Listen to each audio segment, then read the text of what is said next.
the interest of time, we go ahead and get started here. I will quickly introduce our team. I want to thank everyone for joining us this morning / afternoon. Thanks for spending some time with us today. I am Brad Robinson. I'm the secretary of the RDI Atlanta chapter in Atlanta, Georgia.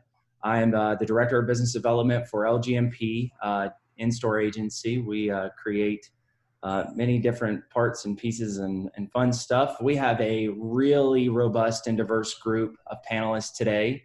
I'll introduce the team as they come along and then let them give a quick intro to themselves. But I'll start with Greg Weber, Jennifer Acevedo, Juliet D'Ambrosio, Sarah Cunningham, and Greg Terry. Greg, why don't we start with you? We'll let you kind of quickly introduce yourself and we'll go down the line. Greg Weber? Okay, again, good morning, everybody. Good afternoon. I'm Greg Weber. I'm a plant president for R.R. Donnelley.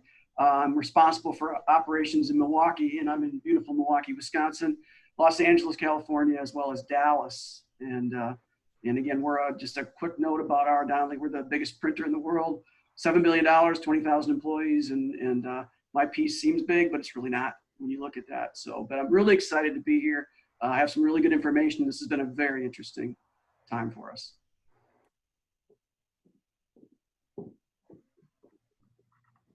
Thanks, Greg. Jennifer, you might be muted. Oh, no problem. Hi, I'm Jennifer Acevedo. I am the editor-in-chief and associate publisher of VMSD magazine. VMSD is visual merchandising and store design, and that's exactly what we cover. I've been with the magazine for about 5 years now, but have spent the better part of my career covering consumer brands and retail, as well as design. So it's really a sweet spot for me. I'm excited to be here. I've been partaking in and also watching a lot of these excellent webinars over the past few months, and looking forward to the conversation. Thank you.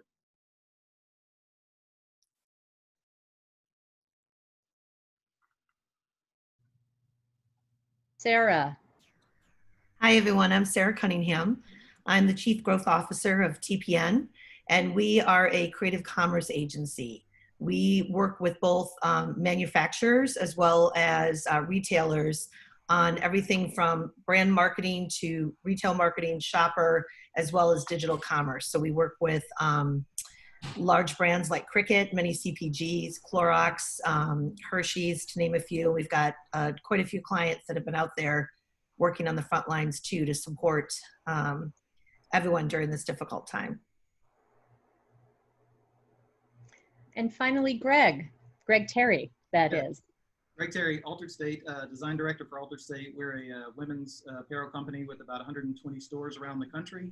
And I'm actually at one of our new stores that we just launched last week for a new brand. So excited to be here, share what information we've been doing over the last couple of months.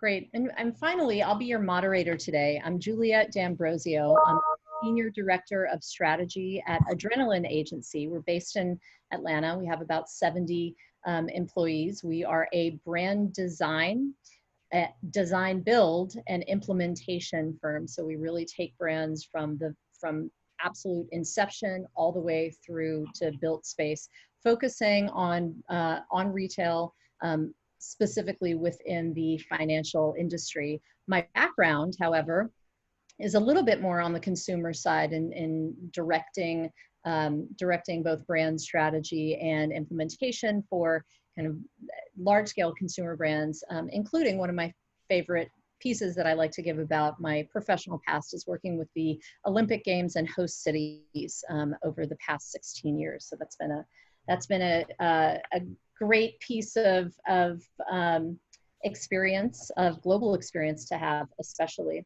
But the idea of retail and retail design is truly at the heart of what I do, specifically from the shopper experience side, and then how that, looking through the eyes of the shopper, and then how that, the design choreographs what that experience is, and then how that leads back to a bigger brand experience, not just a customer experience, but a brand experience, and how we can all how we can all really realize the promise of what omnichannel has always been supposed to be. But this is an unusual moment in time. And I'm a little tired of talking about how it's turbulent, how it's uncertain, how it's doom and gloom. And I think that the way that Adrenaline has begun to look at this in a non-BS way, as we describe this to our clients, is that this is really what coronavirus has done and what the pandemic has been, and how we have needed to begin to think how retail design can better create spaces that are well and that welcome people in. It's really been a catalyst for some very exciting changes that we're seeing. Changes that were already, some of them in motion, and then some changes that are new that we are responding to. And so this is a fast-paced time. One of our what we were talking earlier with our panel about, we're now about 3.5, 4 months into it. And that's been enough time to begin to be able to have some hindsight and to see how our responses have evolved over this past, say, 90 days. So the first question that I'd like the panel to address is just the idea of what were some of those first responses, thinking back to kind of mid-March, end of March, early April. What were some of the first ways that you began to intentionally respond to your clients, to media, how we're talking about this, when those lockdowns first went into place? And I think I'd like to start us off talking to Sarah, who deals with so many clients. What were those first questions your clients were asking you, and what were those first ways that you began to respond? Thank you. It was interesting because many of the clients that we work with, so for example, like AT&T and Cricket, Clorox, Medline, Bank of America, they were out there, they were either an essential business or they were manufacturing a product that was essential. And so right away when this all began, it really was focusing on how are shoppers' expectations changing now? What is that mindset? Watching the behaviors. So for example, with any of the CPG side of the house, that shift immediately in terms of how they bought. So rather than going into physical retail, is this quick adaptation to either buy online and pick up in store, the whole click and collect phenomenon, or many folks who had never purchased through Amazon, Instacart, any of the other platforms. You just saw allretail.com go off the charts. And we'd already been studying that over the last year or so. And it was interesting because immediately we talked with our clients about, we're going to have to start watching very closely the behaviors and the data, because a lot about what we know right now about who our shoppers are and how they like to engage is continuing to change. So you've got to stay on top of that. And then for our retailers, it really was about how do you be adaptive? How do you develop adaptive retail and immediately being able to adjust? And the key thing was first making sure that communication was out there so they understood whether you were even open. And then secondly, what procedures and practices are being put in place to take care of their employees first, and then you when you would come in. So there was a very, very quick shift in terms of retail messaging, communication to associates, the way that signage, the way that stores were being set up. And so we were seeing it on both sides. Yep. Greg, I'd love you to address that question too. Thinking about what Sarah was saying around the communication standpoint or the messaging standpoint, thinking about how signage and communication had to immediately adapt. What were some of the ways that you saw were those initial responses? Yeah, that's an excellent lead into what we're all about at R. Donnelley. So there was an immediate need to understand what our customers needed from that signage perspective, from the social distancing and all that. So as soon as the shelter in place came into effect and across the company, city by city, more specifically customer by customer, what we did, which I thought was pretty ingenious, the leadership of our platform pulled in our design team, our sales team, and our operating team, which is me, on a daily basis, in which we had never really done before. So on a daily basis, we're kind of listening to our, leaning in and listening to our sales team. What were our customers saying to us, and what were their needs as far as how are they going to sell their products, but more importantly, how do they keep their customers safe? So then we got into immediate preparation for, being able to present, pop-ups, hand washing signage, social distancing signage, floor graphics, window clings, things that would be right there so that their customers, again, we're B2B, so the B2C, they would have to be able to communicate what's going on. And it was a very exciting time. I mean, as was spoken earlier, Gillette, it was on a daily basis. We had never really done that, pulling these large groups of people together, really honing in on the specifics as people would say, hey, this customer had this issue. And they'd say, well, okay, this is how we're addressing it there. Then design immediately went into a mode where they would create an easy to understand deck of what's available, how we communicate it. And that was kind of sent out industry by industry, business by business. So. Yeah, those first weeks seemed to be a blur. I barely remember them because every client, every organization was rethinking everything all at the same time, and we were all in a race to respond. I wonder if we can talk a little bit about what clients started asking of you that was different, kind of also going back to that initial lockdown. What were you hearing from your clients, and how was that different from your typical conversations? Obviously, it sounds like a little bit was about like just the very basics, like how do we do this? I can imagine that's really the response. But digging in a little bit more, what were some of the what was keeping them up at night most, and how was that different? And I'd love to I want to talk to everyone, but I think this answer, I'd love to hear a little bit from Sarah, since you are again directly on the ground with clients every day.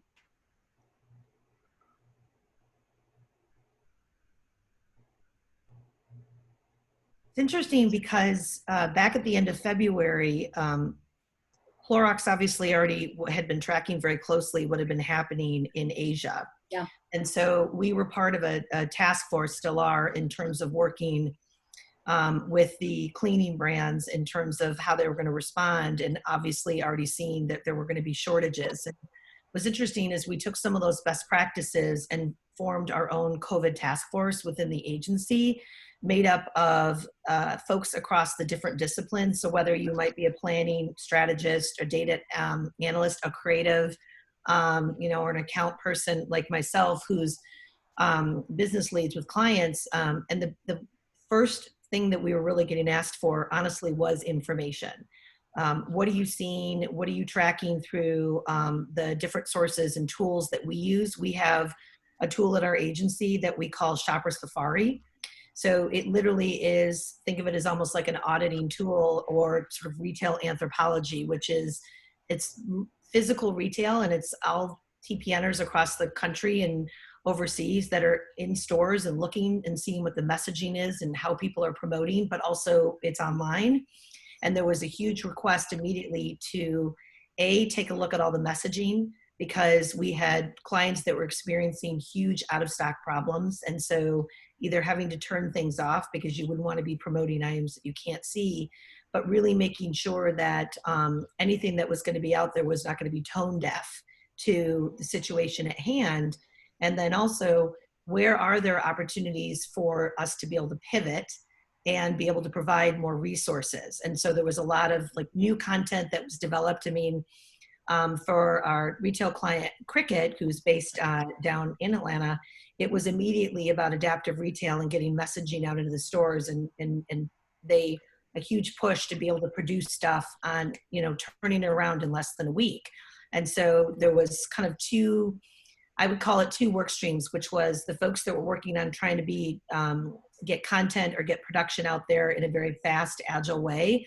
And on the flip side is getting information almost like in quick sound bites or nuggets to clients that would inform leadership conversations that they were having as they were trying to figure out how they were going to respond. And we're still doing a lot of that. In fact, we rolled out a couple of new information sharing tools throughout this whole entire process that I believe are going to stay, and because they need it. And it's taught us again, you don't have to be perfect. It's good. You don't want to sacrifice kind of overthinking things, overwrought, whether it's design or even sharing information.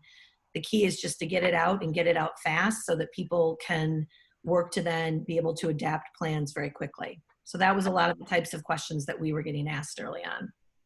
And I think that's an important, important note, that it is about, especially in times like these, it's all about progress and not perfection. We're not looking for the perfect solution, but can we make progress on a day-to-day basis? And it sounds like the information sharing tool was very powerful. I'd love to hear from Greg Terry, just from a little bit of a different perspective on that same question. You are your own client, or your organization is a client. What were the immediate demands and needs that you were hearing from your own internal organization, and how was that different than what you do on a day-to-day basis? Obviously, everything shut down. We shut the company down sort of mid-March, right as everything was sort of ramping up. And then we were sort of literally forced to shut down. Obviously, with the majority of our stores and malls, we had no option to shut down, but we had actually closed the company about 5 days prior to malls starting to shut down, because we were trying to do the right thing for the people, our employees, their associates, their families, everything like that. But, one of the things that we did right away, again, back to the sort of comment about communication, was really trying to, we knew from a tone deaf standpoint, this was not a time to sell. It was more a time to serve. And so we used our platforms to be able to, send messages of strength and solidarity and hope. And, we'll get through this together. This is not about, this is not about the time to buy a dress, but we're, obviously our company is a mission-based company to begin with. So we really had to, at our core value, really had the opportunity and expectation from the CEO down to do everything to serve our guests in ways that it didn't involve selling a dress or top or anything like that. And one of the things that we really, we talk about internally all the time is that, kind of time is sort of the most important resource that you can't get more of. And, with folks being forced to spend more of their time at home, I think everybody really realized how valuable it was. And so we sort of turned it around, and instead of waiting for them to ask questions of us of how we were communicating or whatever else, or what we're going to be doing in stores, we actually asked questions of them. So we have obviously pretty robust email database so we sent out actually a lot of surveys and questions to our customers asking, how can we best serve you when and where can we, take care of your needs when things open back up, not only from a company standpoint, from a retail, but also just as part of our mission-based approach. Greg, I wonder if you can build on that a little bit and share what did you learn? What were some of the survey responses, since you had a dialogue going kind of directly with consumers? What were they asking for? I think it really was just about communication. And obviously, no matter what political side you're on or anything, there's just a lot of information out there that it's hard to know, right, wrong, or different, what you need to know. And so really it was just, for us, it was, they just wanted to direct, open and honest communication about what we were doing as a company, doing to sort of get through this. We didn't, our CEO had taken the stance that we weren't going to lay anybody off, and just sort of uniquely, we were positioned in between, so we didn't get any government assistance in the process with the whole thing. But because of our size, we were too big to be small and too small to be big. We were in that area, but our CEO said, we're going to take the approach where we're not going to lay anybody off.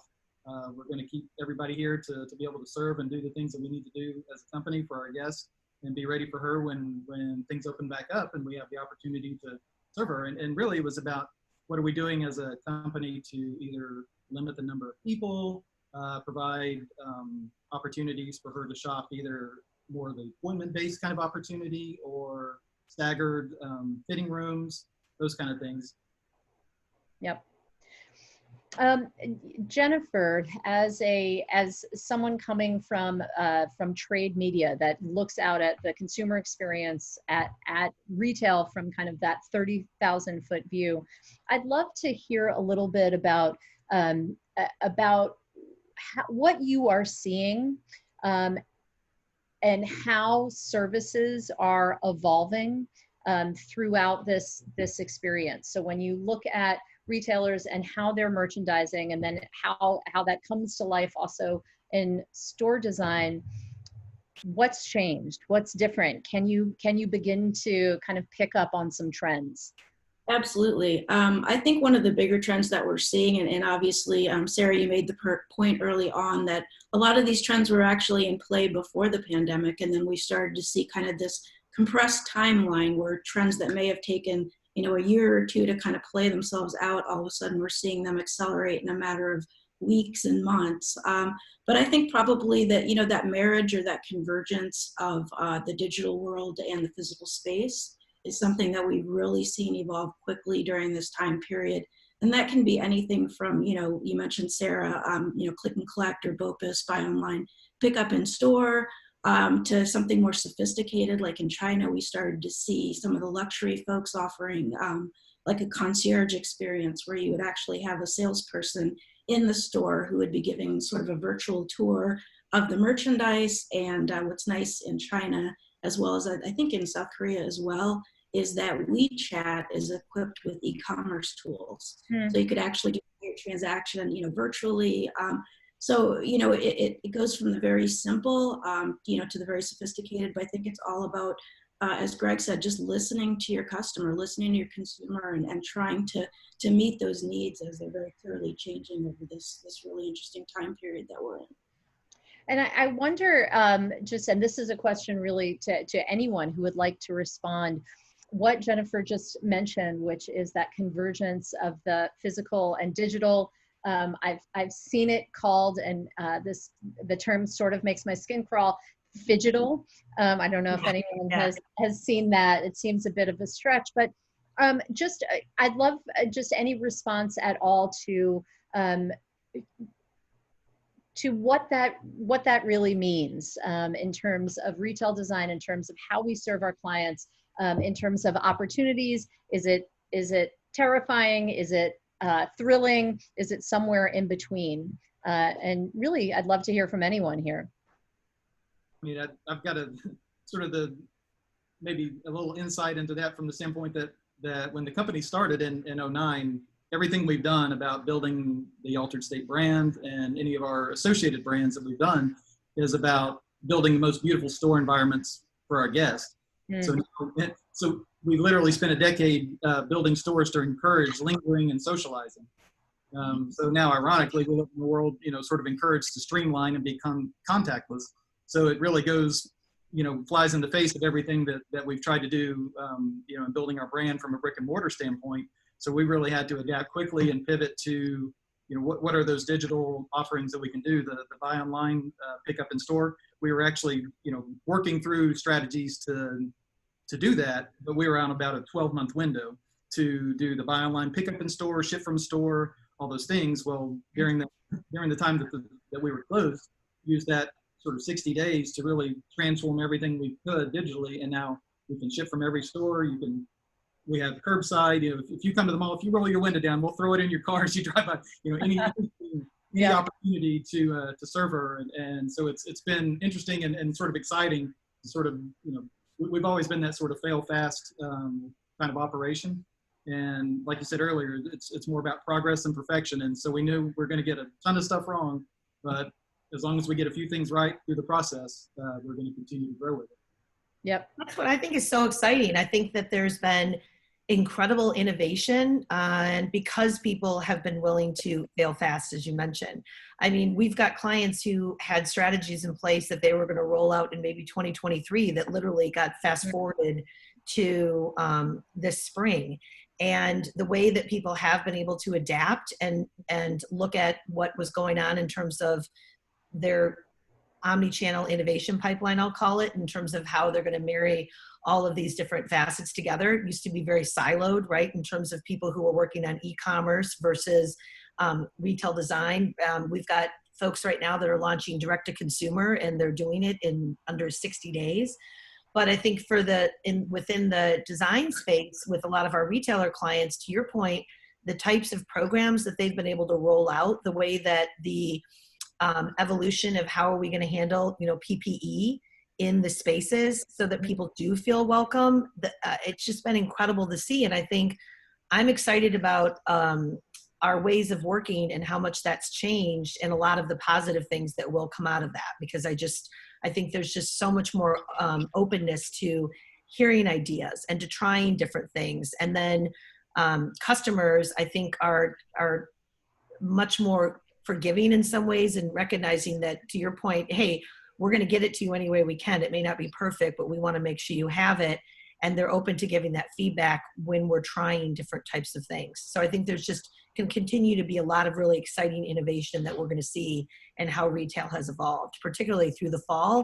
And imagine what it's going to be like during the holiday season. Mm-hmm.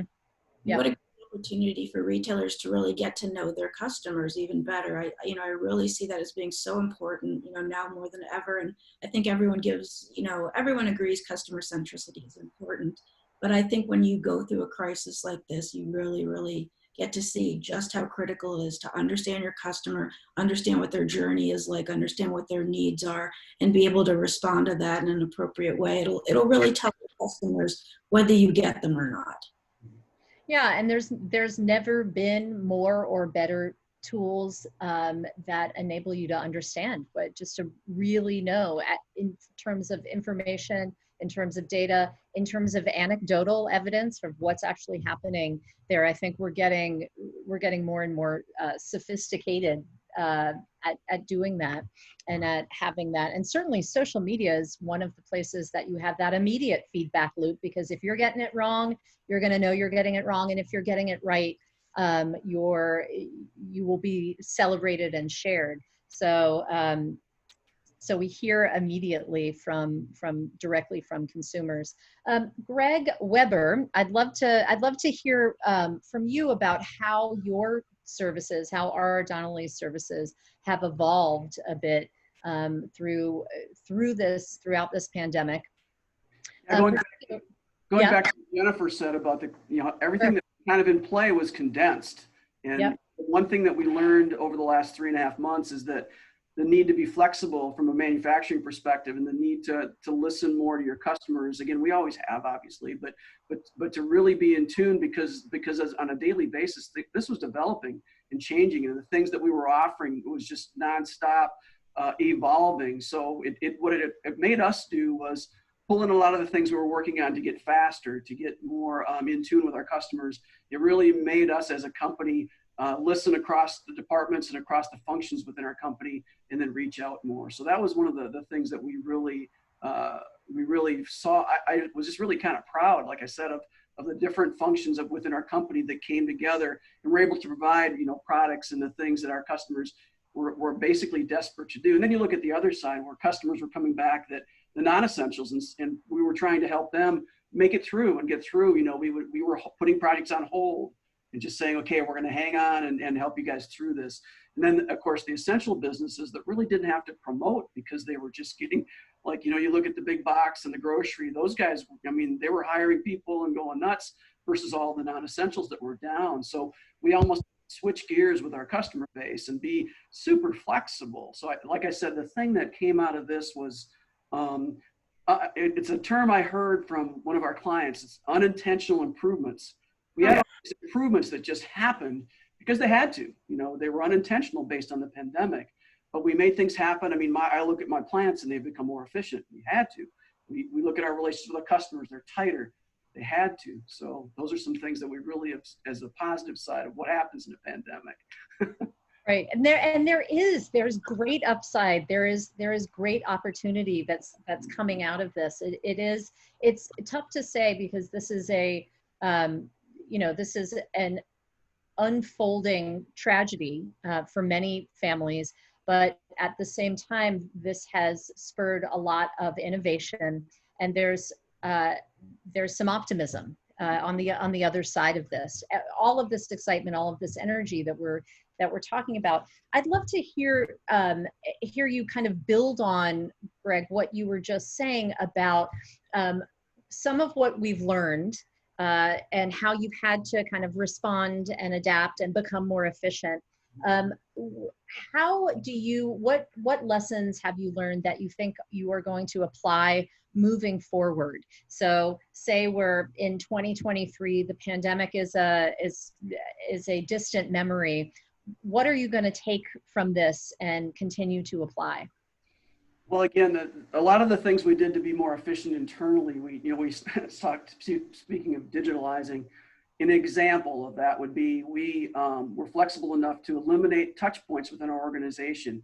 So if you go into any print shop or any kind of manufacturer of product, you're going to see job tickets that are paper, and days gone by, it's been evolving, but we have, with what this forced us to do, is eliminate touch points. So looking forward, our job tickets are going to be such that you can find everything on our internal system. So things like that were, we probably would have done that a couple of years out. Well, now we had to do it. So now as we look forward, those types of efficiencies just kind of threw us into 2023. So then as we look forward, I think that we can look at what has occurred with our customers. And again, I try to do my best, even though I'm an operational person, to spend time with our sales team, understanding what we need to be doing.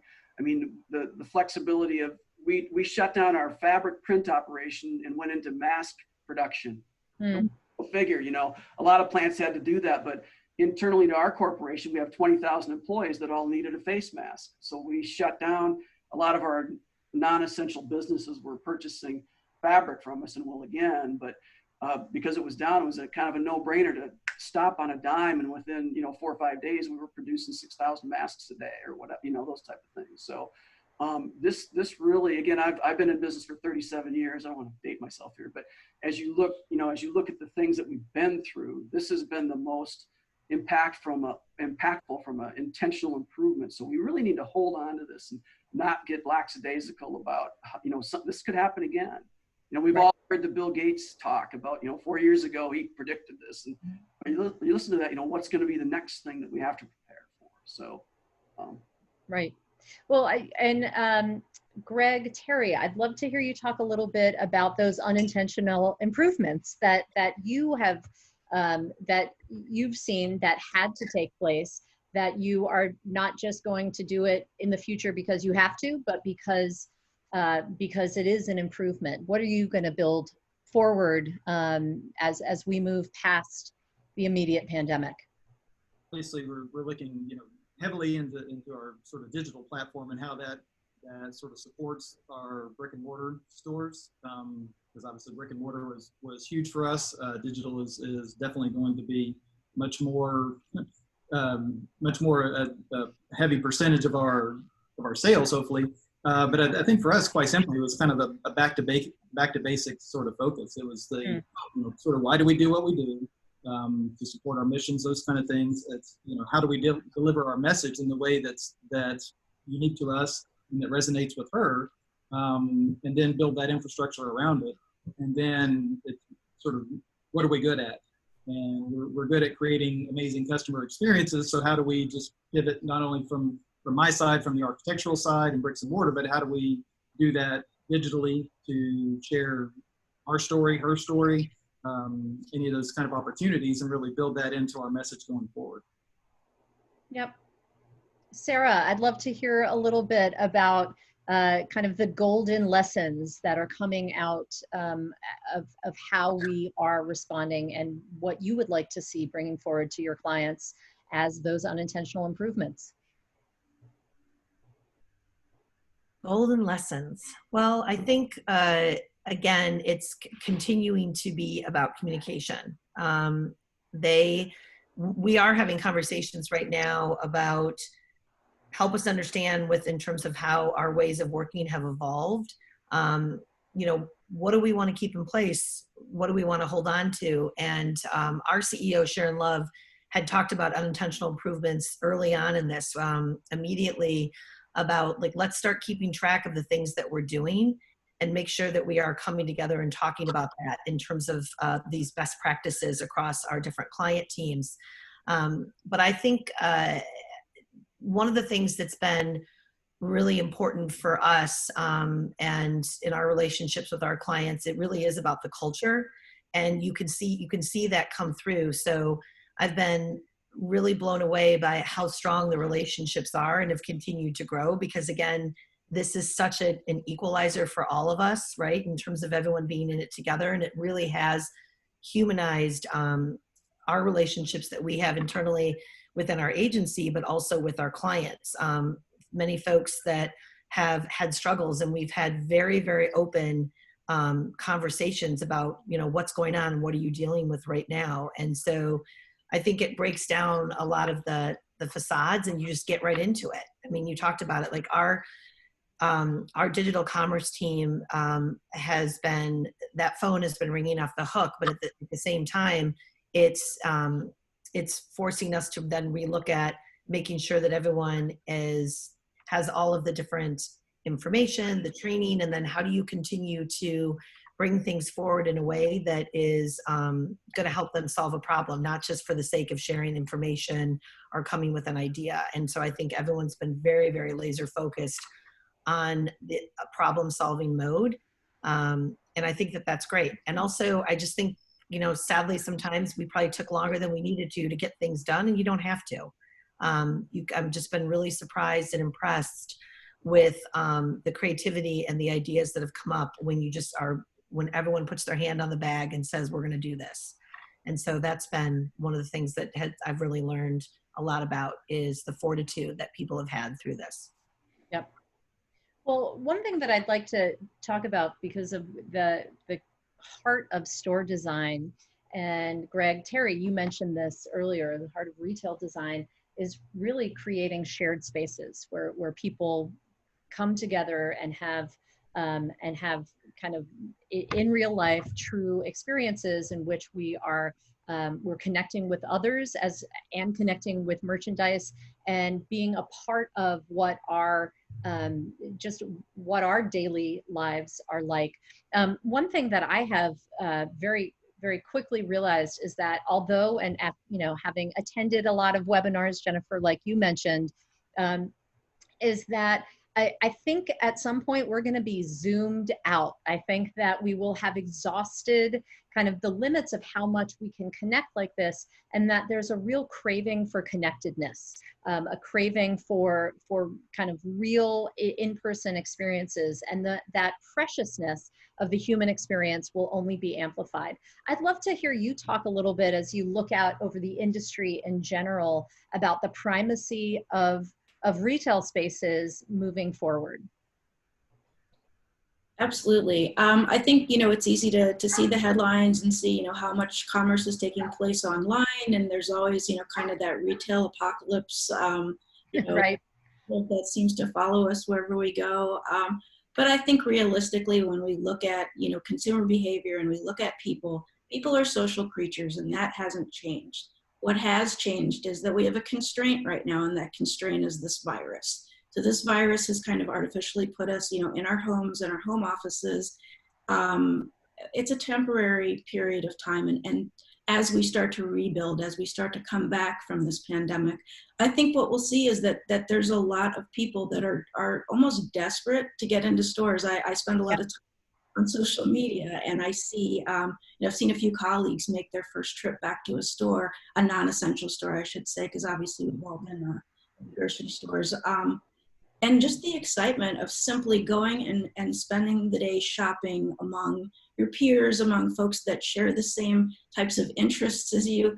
I don't know that can be overstated. I think that that there will always be a place, for stores in our society. I think as long as we're social creatures and we crave that interaction and we crave that sense of belonging, I think we'll see stores continue to improve and continue to engage us. So I really don't think that we're seeing the end of stores by any means. I think quite the opposite. This has been sort of an opportunity for stores to really take a look at what they do well, how they deliver to their customers, how well do they understand their customers, and what changes can they make in order to make that experience something that's, that's something that customers crave and look forward to.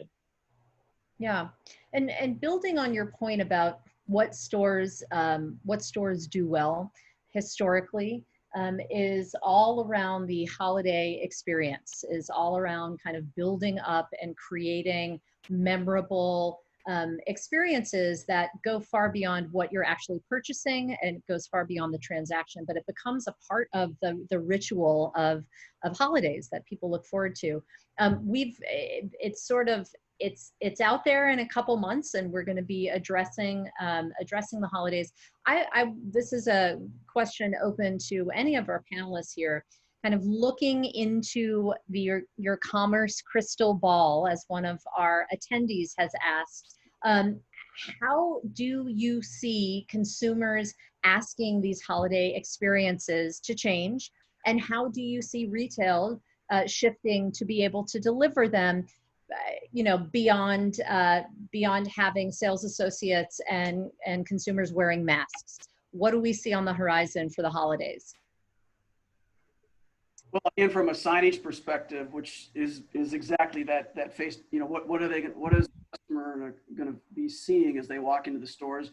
Our customers are very concerned about, making sure the messaging is proper, that it's at the right place, that a person's going to see it, that a person's going to feel more comfortable going into that environment. So we spend a lot of time on that from a design perspective. And again, that's, I'm not, actually on the marketing side of it, but just listening to our customers, we really are leaning in and trying to figure that out. And again, as this has developed, and again, it changes every day, we thought back to school would be just massive and huge. Well, it's not, Yeah. Thought, well, Halloween is going to break open. Well, it's not.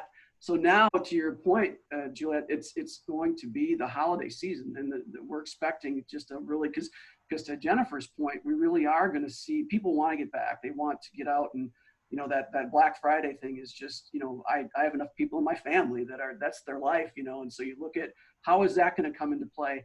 So from a listening to what's going on with our customers, there's a lot of energy and effort going into the holidays. Yeah.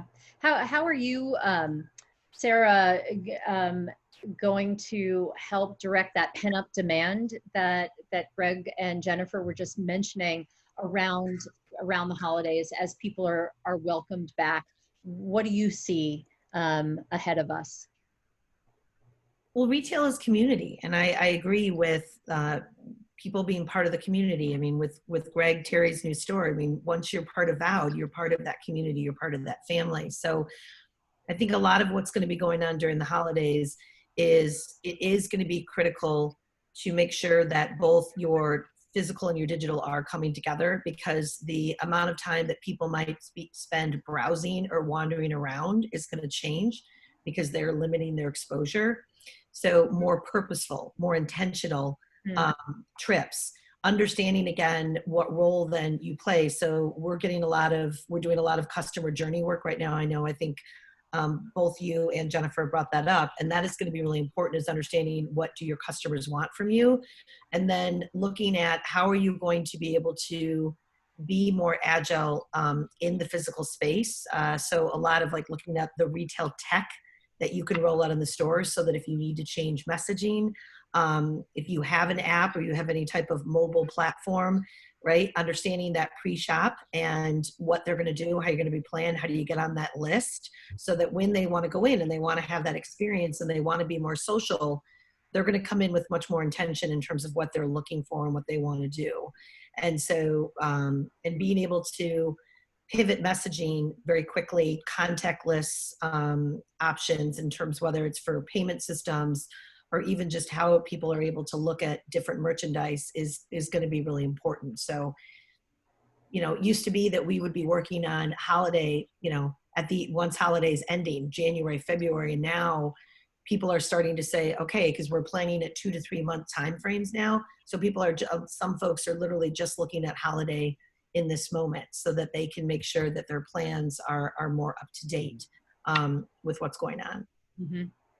I think, well, thanks, Sarah. And Greg Terry, I think that's you got a shout out for the VOWD concept that you are joining us from today. I'd love to hear you talk a little bit about VOWD and about launching a new retail concept in the midst of the pandemic. and what are some best practices that you can share with all of us as we are continuing to work on some of the exciting concepts ahead of us? Sure. No, appreciate the plug.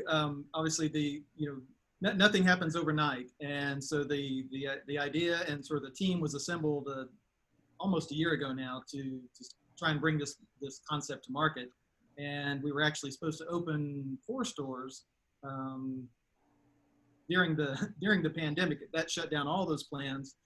So one of the things that we really pushed for was getting at least the first store open. So that team had a way to test ideas, respond to customer needs, and we actually pivoted. There was a lot of things in place that we had drawings done. We were ready to move forward with construction, and then everything got shut down.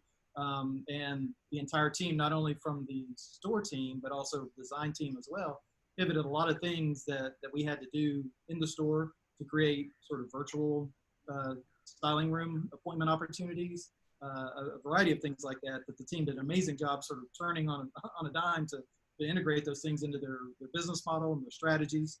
So really, I think from the standpoint of that, it's sort of my 3 takeaways, not only from where we're at right now and as to even where we were in 2009 with sort of that previous recession, was you got to survive.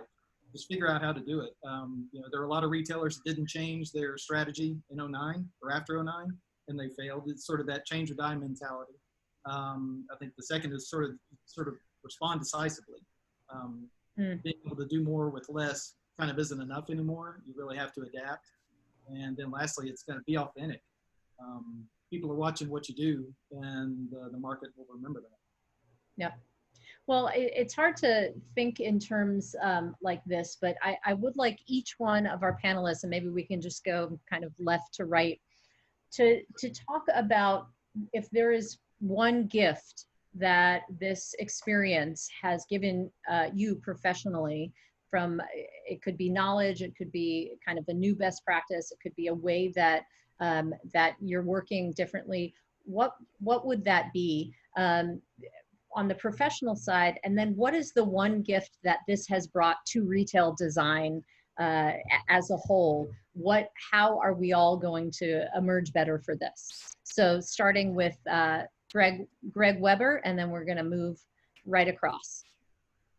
Well, to me, it really is the people side of it. You've been working for a big corporation, and you sit back and you look at everything that goes on in your day. And one thing that I'm taking away from this is I think that people at the top of our corporation really do care about who's on the team. And so as I've looked across, the people that I work with on a day-to-day basis, you really have to understand how they're viewing all of this craziness. It really is. Some people have taken it very differently. Some people have actually just, almost ready to jump out a window, and some people are like, day to day. So it's kind of taught me, and again, even though I've been around the block a few times, it really has settled into my soul that this is, everything this is about the people. If the people are heading in the right direction, they're supported, there's good communications. Why would we not stop? Why would we stop that? Let's keep that going. It's some of the things that just bubbled up that we have to do now. We need to keep that communication interaction with our team, making sure they're in a good spot so they can perform well, so they're happy and actually contributing to the what's making us better as a corporation. So that's my takeaway, is a different perspective on the people side of our business. And Jennifer, what about you? What are the gifts to the industry, and what are the gifts to you professionally? I'll start with myself. I am a print journalist by nature and training, and the reason for that is I don't like to be on camera. So I think the gift that this has given me has been, you know what, your old ways aren't going to work anymore. You have to adapt as a journalist. And so I spend probably as much time or more working on online communication, whether it's a webinar, whether it's something that's interactive. But really, it's forced me to kind of get out of my comfort zone and start to gain some new skills and get more comfortable in front of a camera and all of those things. So I think that's been wonderful for me. It's really been a learning experience. For the industry, I would definitely say that, again, I just think it's been a bit of a wake-up call where, these things aren't optional anymore, as Greg has mentioned a few different times. There's been this push for retailers to innovate. There's been, obvious penalties for retailers that haven't innovated. We don't see them anymore.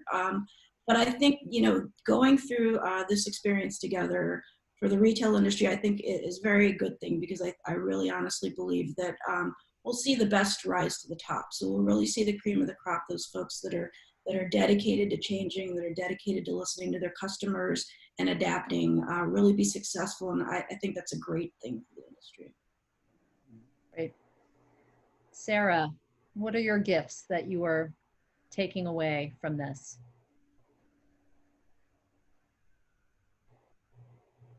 Honestly, courage. And I think I've been spending a lot of time reading and looking at, what we've learned as a society through other times of crisis. And it is very encouraging if you think about this is when you really see when great leaders come forward.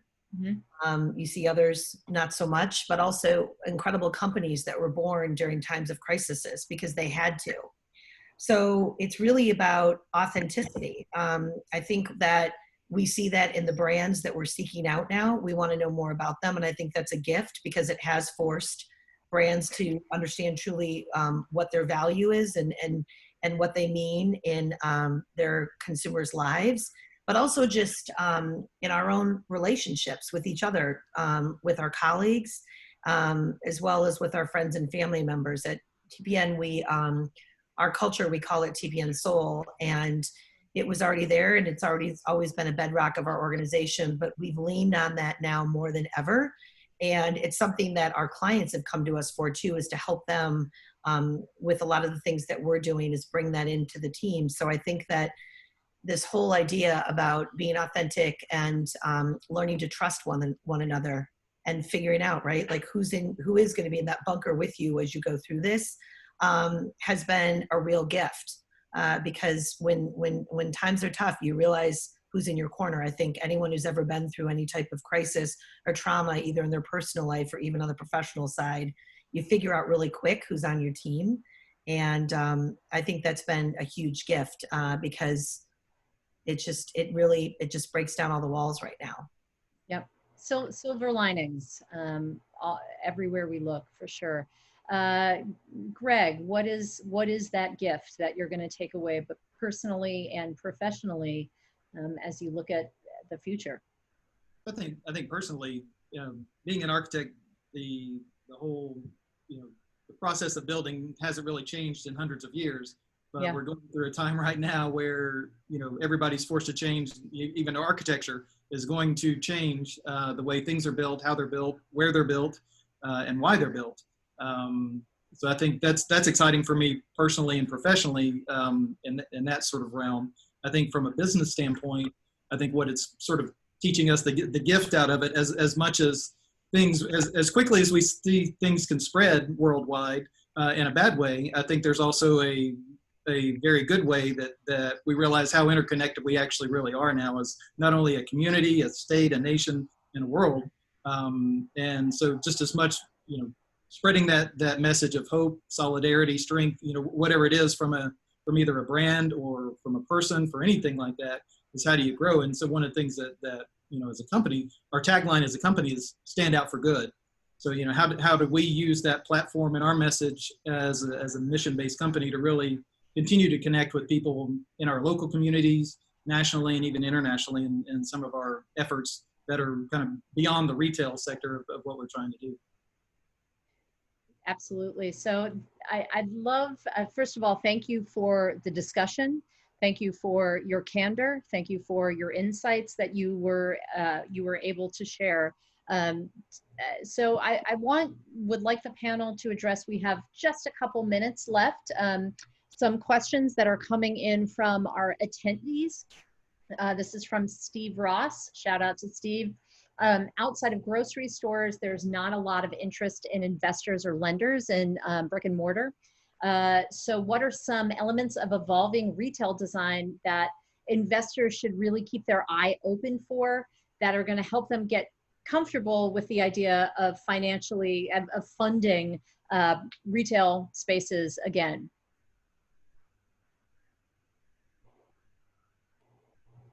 I'll take that one. I think think first we have to get people back in stores. I think first we have to reopen. So we have to see our stores opening. I mean, I think we need to see stores opening at, beyond 25% or 50% capacity. So I think that's going to take time. But also just look at basket sizes. When people shop in stores, they tend to spend more. And I think that's a really compelling fact that, can't be stated enough. Yeah, I agree. I would absolutely say that look at the technology and the platforms that are being rolled out right now. Again, people have fast forwarded their plans, and we've got clients again who are rolling out in-store technology that wasn't even planned for. So I think that you're going to see some really interesting stuff happen as we adapt the physical space. So from an investment perspective, there's pretty incredible people right now that are realizing what the challenges are in store, and they're rolling out new inventions and ways for us. I mean, it's incredible. Even with when you go in right now, look how much stores have been transformed, and I think that's going to continue. You're going to see, I mean, stuff like how many people really had the magic mirrors before, but lots of different ways that you can engage, try on clothing, all of the stuff in terms of POS systems. There's some really incredible technology and innovation that's going to come out. We even saw a lot of it back when we were at NRF and CES. Hard to imagine when we were traveling around in Vegas and New York at the beginning of the year, but that's all there, and it's just being fast tracked. So I think there's a lot of really great investment to come in terms of the design and incorporating technology into the front of the house space. Yep. So not to, oh, sorry, Jennifer, were you going to say anything? No. Well, this is a great place to wrap. And I think that both of what you just, both of those answers really kind of puts a fine point on what we take away from everything that we discussed today. Not to be too kumbaya about it or look at the future with too much, rose-colored glasses, but the idea that there is continued relevance, vitality, excitement, ROI that is continuing to happen in the retail space, and it's something that we can all look forward to and being a part of it. And so thank you all to our panelists, and thanks for being part of this discussion. I enjoyed it.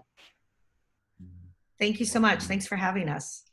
Thanks, Juliet. And on behalf of RDI ATL, I just want to thank everybody for spending some time with us today. I think this dialogue was really informative, and as well as just supporting the idea that the industry is on solid ground, that we exist for a reason, that everyone still has a place, and that what we're doing out there makes a difference. So again, thank you, and we look forward to having you at the next event. You guys have a great day. Bye, everyone. Thank you.